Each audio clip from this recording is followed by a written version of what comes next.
আসসালামু আলাইকুম, how are you everyone? I hope you are doing very well. আজকে আপনাদের জন্য আমাদের আয়োজন হচ্ছে most advanced phrasals in English for speaking purpose. মানে স্পিকিং পারপাসের জন্য আমাদের স্পোকেন, আমাদের কনভারসেশনের জন্য, আমাদের কনভারসেশনটা আরো মাধুর্যমণ্ডিত করার জন্য আমরা ফ্রেজাল ইউজ করি। এই ফ্রেজালের মধ্যে মোস্ট ইউজফুল, মোস্ট অ্যাডভান্সড কিছু ফ্রেজাল আছে, ওইগুলা এইগুলা নিয়ে আজকে আপনার আমাদের আয়োজন এপিসোড নাম্বার 2। যারা এপিসোড নাম্বার 1 দেখেননি তাদের কোনো টেনশনের কোনো কারণ নাই। আমাদের ডেসক্রিপশন বক্সে লিংক দেয়া আছে, you can check it. Okay, so আর কথা বাড়াচ্ছি না, let's jump into the explanation.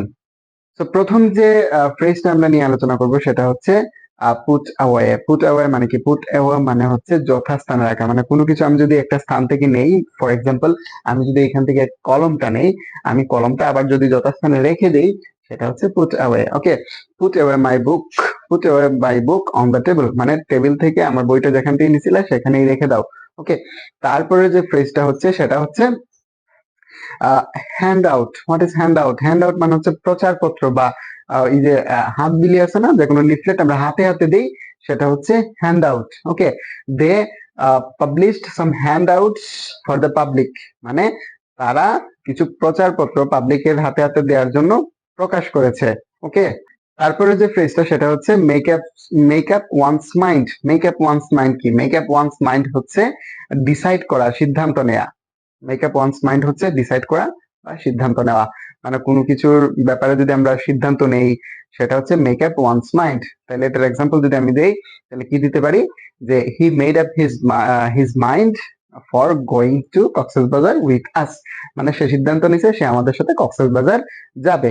ওকে, তারপরের যে ফ্রেজটা সেটার অর্থটা আমি আগে বলি। সেটার অর্থটা হচ্ছে ব্যঙ্গ করা, কাউকে ব্যঙ্গ করা, ব্যঙ্গাত্মক কোনো কিছু ব্যঙ্গাত্মক ভাবে প্রকাশ করা, কাউকে নিয়ে মজা করা, কৌতুক করা।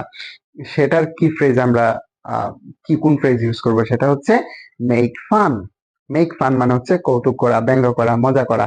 ওকে, তাইলে এখানে আমরা যদি একটা এক্সাম্পল দেই, mister Akash made fun of the poor, that is very bad. Mister Akash গরিবদের নিয়ে মজা করে, কৌতুক করে, ব্যঙ্গ করে, যেটা খুবই খারাপ। ওকে, তারপরে যে ফ্রেজটা, তারপরে সে ফ্রেজটা হচ্ছে গেট স্টাক।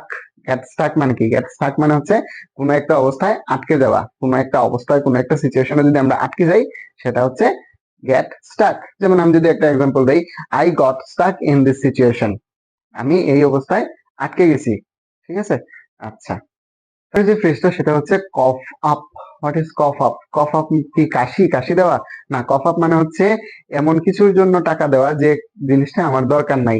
মনে করেন আমার এখন আইফোন দরকার নাই, কিন্তু আমাকে যদি আইফোনের জন্য কেউ টাকা দেয়, সেটা হচ্ছে cough up. Okay, he cough me up for an luxurious car, মানে হচ্ছে a luxurious car. Okay, sorry for the mistake. Luxurious car মানে সে আমাকে একটা লাক্সারিয়াস কার কেনার জন্য টাকা দিচ্ছে, যেটা আমার এখন দরকার নাই। ওকে, তারপর হচ্ছে গো অফ। গো অফ মানে কি? গো অফ মানে হচ্ছে আহ উচ্চ শব্দে, হঠাৎ উচ্চ শব্দ করা, হঠাৎ লাউড একটা নয়েজ, সাডেনলি নাও, সাডেনলি লাউড নয়েজ মানে হচ্ছে একটা উচ্চ, হঠাৎ উচ্চ শব্দ। ঠিক আছে, the cylinder burst, the cylinder go of, the cylinder goes of মানে সিলিন্ডার হঠাৎ বিকট একটা শব্দ করছে, কিন্তু ব্লাস্ট হয় নাই, কিন্তু একটা বিকট শব্দ করছে। ওকে, তারপরে যে ফ্রেজটা সেটা হচ্ছে ডাই আউট। ডাই আউট মানে কি? ডাই আউট মানে হচ্ছে হতাশায়, সম্পূর্ণভাবে হতাশ, সম্পূর্ণভাবে আহ একদম ডিসঅ্যাপয়েন্টেড, কমপ্লিটলি ডিসপেয়ার বা despair completely.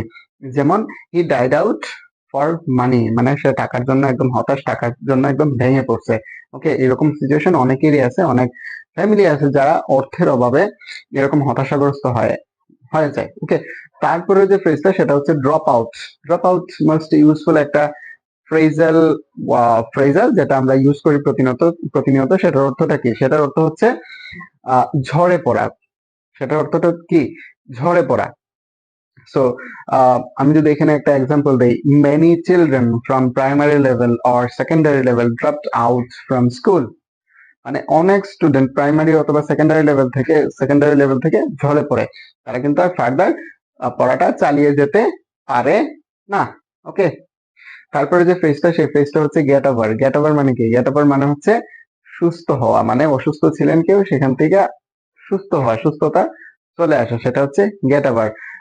You need get over you need to get over from mental breakdown. তোমার মানসিক সুস্থতার প্রয়োজন, তোমার মানসিক যে ভেঙে পড়া অবস্থা সেখান থেকে তোমার সুস্থতার প্রয়োজন। তারপরে কি?